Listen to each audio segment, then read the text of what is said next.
Make a move and he's dead.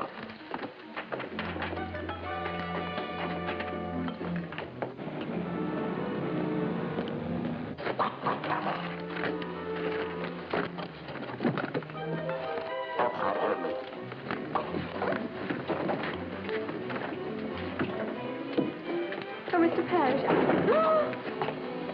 Okay, you'll get your cut. Yeah, you come.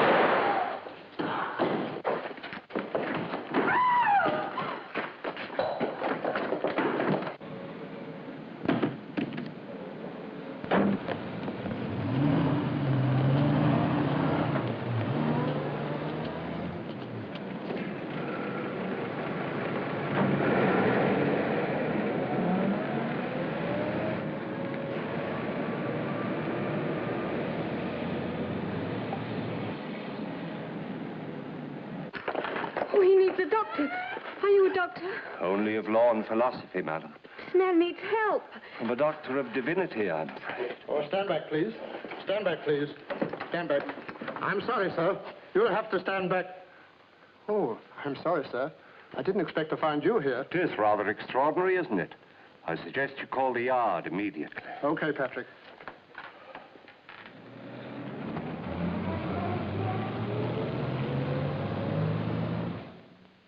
Now, the first time you saw this man in the rubber mask was here at this counter, eh? Yes. Oh, excuse me.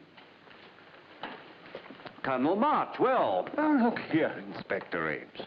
I was on my way back to Scotland Yard when I was apprehended by one of your bloodhounds, and here I am in the bank again. There are one or two questions I have to ask you. What can you possibly want to ask me? About what happened here 15 minutes ago. Oh, never did get that check cashed. As a police officer, it was your duty to have stayed here. I'm D3, Ames, Department of Queer Complaints. Now, if that fellow had rubbed a magic lamp to disappear in a puff of smoke, that would be my department. But he robbed the bank, killed the commissioner, and just ran out. That's your department. Follow him, my boy. Put the hounds on. The hounds are on, all right. But still, you might be able to help. What did he look like? Like a Freudian dream. He was wearing a rubber mask, gangster style. Ah. Where did you find him? He tossed it away in the street when he was being followed by the clerk, John Parrish, who, incidentally, has not come back. I presume you heard what the robber said to him? Yes, I did. Oh, that would indicate that he was in on it. On the contrary, it would indicate that he was not. And why did he run away? He was thinking of all the questions you'd ask him, just as you're asking me. Questions he couldn't conceivably answer. He was frightened, so he ran. The clerk is innocent. We can determine that when we catch him. If you don't find him soon, he may catch up with the man who wore the rubber face. In that case, poor John Parrish will be dead.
Did someone come in here just now? No.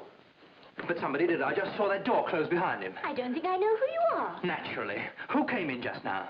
No one. The only one who came in was Mr. Boulder. Yes, and he's just gone... He's just come back from the law courts as he always does at this hour. Do you have an appointment? No. Well, then I'm afraid you can't see Mr. Boulder. He said he didn't want to be disturbed.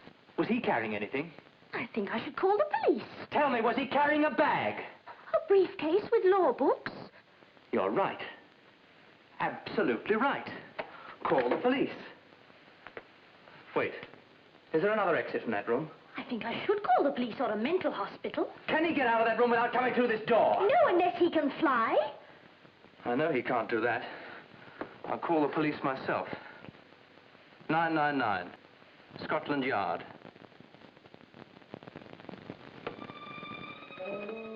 There's no need to disturb Mr. Boulder. I'm only a bank robber who's decided to give himself up. May even be murder. Hello? Scotland Yard? I want to report a crime. Yes, I'm the criminal, of course.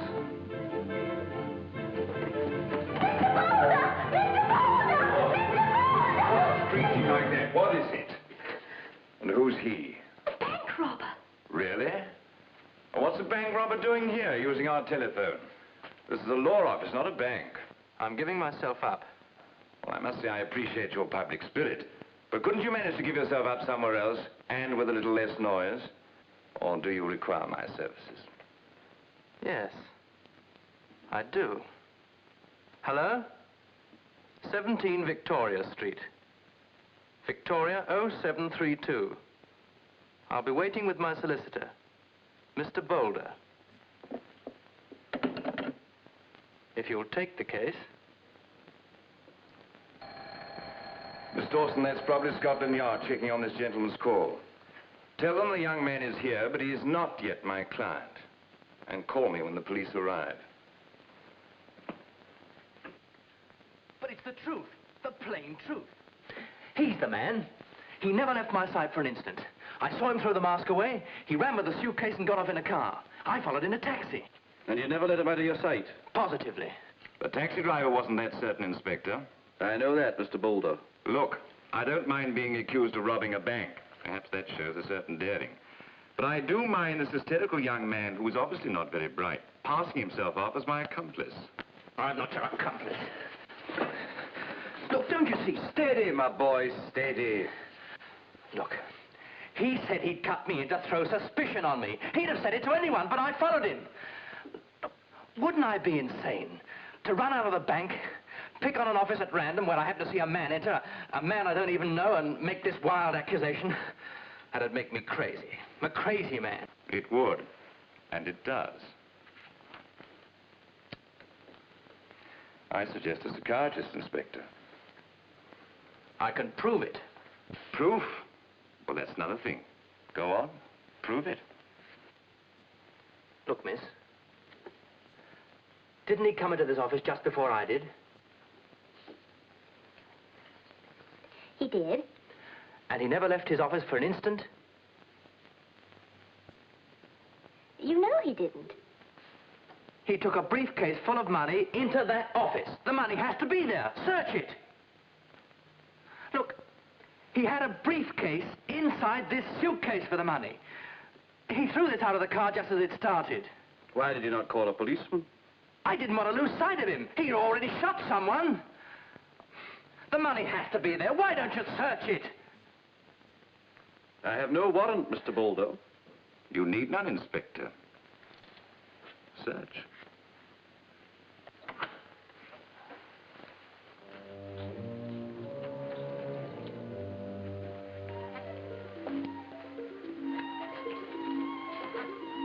A briefcase full, he says, Inspector. Thousands and thousands of pounds. But it's not a pin you're looking for, is it? But if it were, we'd find that too.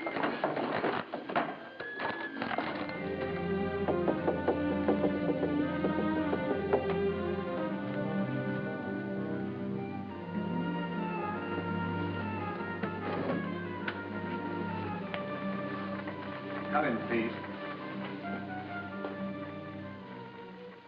Now, there's the briefcase to which the money was supposed to have been transferred. Law books.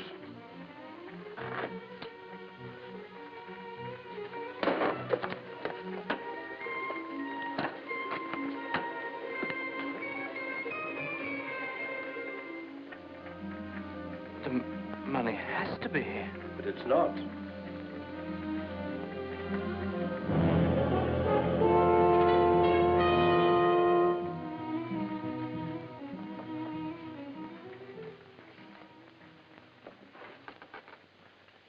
Well, I've never seen a room more thoroughly taken apart, Inspector. I suppose they can put it together again. Oh, with apologies. And I can state absolutely that there's no money here. I don't like to trouble you any further, Mr. Boulder, but would you come down to the yard with us? I'm afraid you'll have to make a statement. Certainly. Poor boy. Must have been quite a lot of money. It's not just a question of money. A man is dead.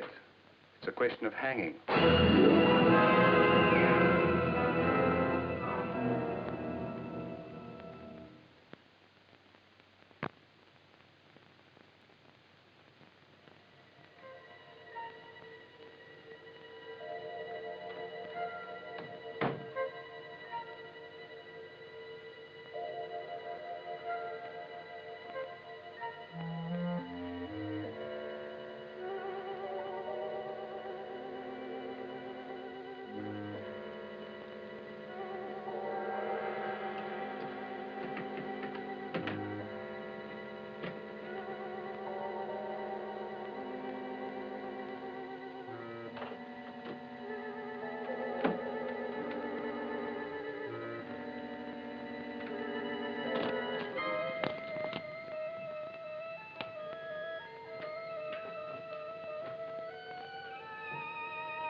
Please stop walking.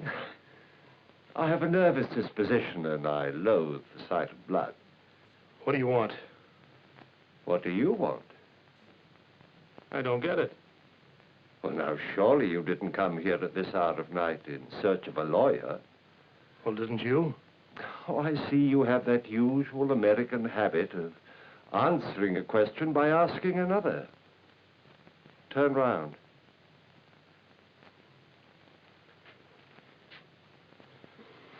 Simple, isn't it?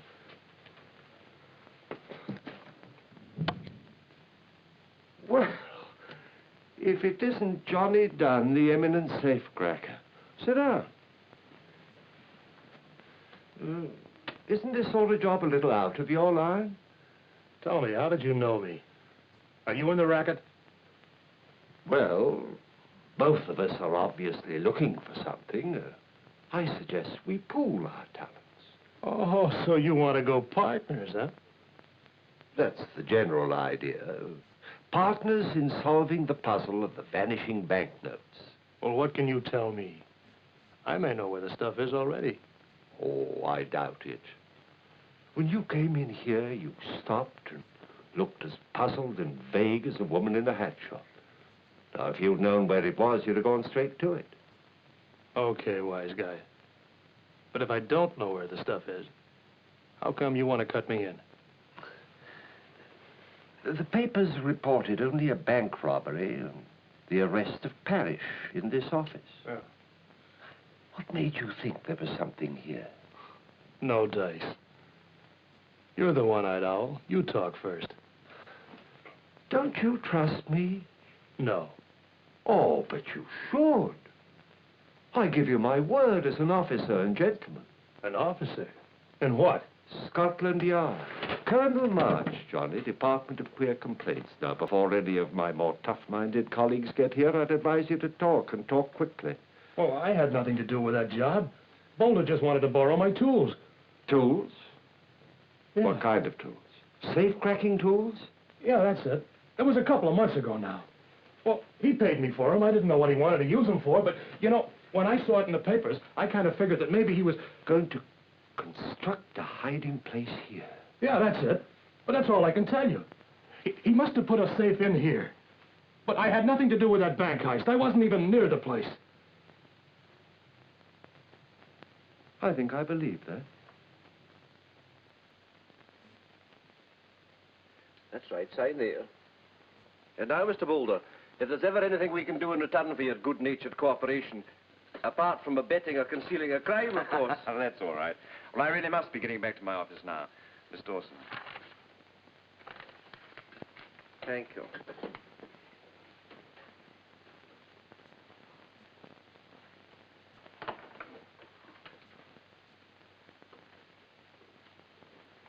Goodbye, gentlemen. I think the poor boy was just hysterical with fright. No doubt, but who wore this? Well, that's something you'll have to find out, isn't it? Good evening. And I don't blame him. Why not? We caused him considerable annoyance. Why shouldn't we? He's a thief and a murderer. Now, I was there, Colonel March. There was no money in his office. And I was not there, Inspector Ames, when I say the money has to be there. John Parrish is speaking the truth. You examine every piece of furniture in the place? Everything. One of the men was an architect. There are no hidden spaces in the walls or in the floors. Ceiling? And the ceiling, too. They had the whole place to pieces. I tell you, there wasn't even room to hide a 10-shilling note. And we're looking for a sack full of fivers. Fireplace? Oh, that's bricked up. They've got central heating. It wasn't in the curtains and it wasn't in the carpets. I tell you, it was no place. Now, the way I see it, Colonel March, is this.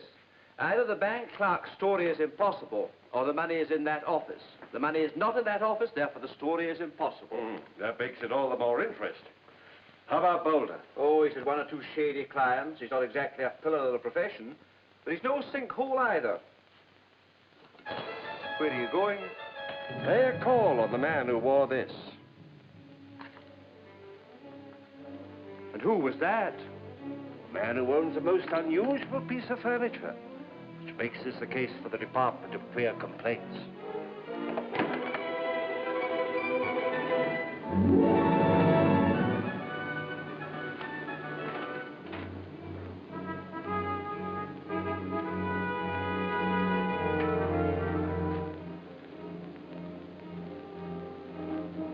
Mr. Parrish? Now, sit down, won't you? There's no need to look so glum. You've got nothing to fear. It's a truthful and most logical story you have to tell. There's not a hole in it. I understand your police logic. Our bank's been robbed, so somebody must be punished for it. Murder besides, Mr. Parrish. Then an eye for an eye. Except you don't care whose eye. Just so long as your records are as neat as a bookkeeping ledger. And your own bookkeeping? What do you mean? A bit too fond of backing horses, weren't you?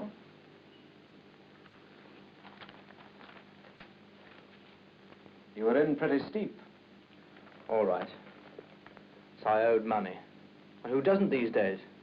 It's not the horses, it's to pay for your great-aunt's funeral. You're a clever lad, aren't you? I should just like to test your memory. Who were your employers before you took this job at the bank? The Nelson Construction Company. And how long did you work for them? About 3 years. Now, about this office you were arrested in yesterday. Do you remember what you said about that? Not exactly, but... Well, I've got it here exactly. Parrish, wouldn't I be insane to run out of the bank and pick an office at random where I happen to see a man enter? Yes, I said that. And I say it again. Will you? Even if I inform you, Mr. Parrish, that the Nelson Construction Company did some work in that building, and that you were employed on that job? Yes, but I didn't remember that. Not when I went in there. I must have worked in 100 buildings for the Nelson Company. Aye, including the one where Mr. Boulder happened to have his office. So perhaps, Mr. Parrish, it wasn't such a random selection that brought you to it. It was just a fantastic coincidence. I suppose it was also a fantastic coincidence that made you accuse Mr. Boulder of hiding the money. Wouldn't it be more likely that you took the money into the building yourself to hide it? Wouldn't you, as a former employer of the Nelson Company, know the proper place to hide it? Inspector Ames? Yes? This phone message just came through from Colonel March. Thank you. Take him away.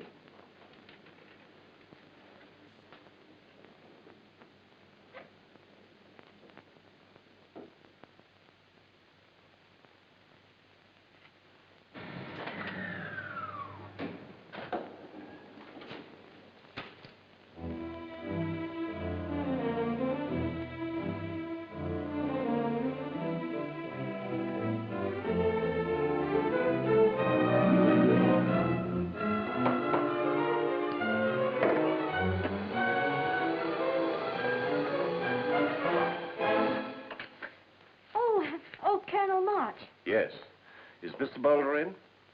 Yes. Shall I... Please. He left something in my office. Mr. Boulder? Yes, I was, but Mr. Boulder, there's someone... Can't I have a moment's peace in here at all? If it isn't the nosy police, then it's... Excuse me. Why not? All right, Miss Dawson, you can go home. Yes, sir.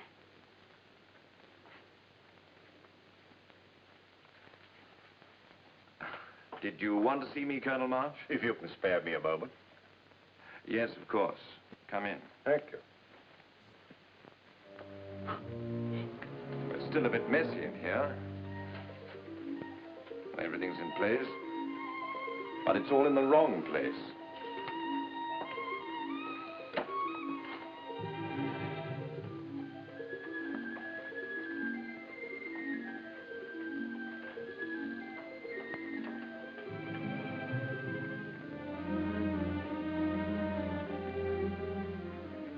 What did you want to see me about?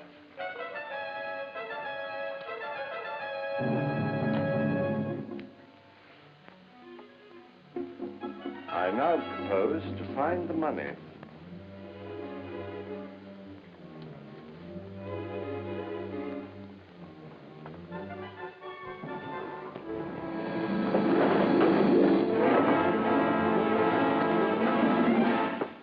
All right.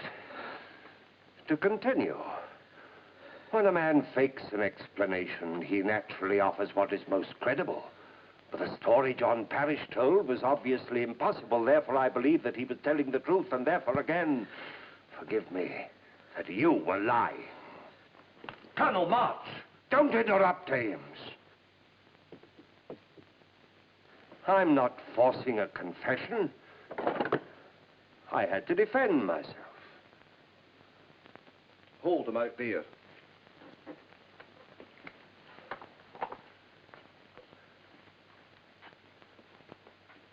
But where, then, is the money? Aye, where? Right where it's been ever since John Parrish chased Boulder in here. Concealed in the one piece of furniture that you didn't notice. You mean it's hidden? Oh, it may be right here under our very eyes, but few people ever see it. Now you're trying to tell me that there's such a thing as a bit of invisible furniture. One that is mentally invisible. I happen to know that you have one in your own flat, my boy. Yet if you listed every piece of furniture that you possess, right down to the smallest ashtray, I'd be willing to bet that you'd overlook this wacky... What size and what color? They vary. In this case, it's 3 feet long, 2.5 feet wide, 4 inches deep, and it's also stuffed with banknotes. And we took out all these. Oh, cold. We looked in there. Getting warmer.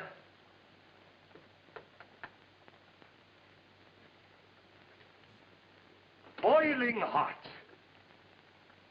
No. Yes. The radiator? Of course. But you can't open a radiator boiling with hot steam and stuff it full of banknotes. Yes, you can if it's half radiator, half dummy. Look. You see? Each pipe is a perfect hiding place. Yet it looks like a radiator, gives off steam, made of iron, and is clamped to the floor. The radiator. Now, why didn't I think of that? My dear Ames, now please don't embarrass us both by forcing me to answer that question.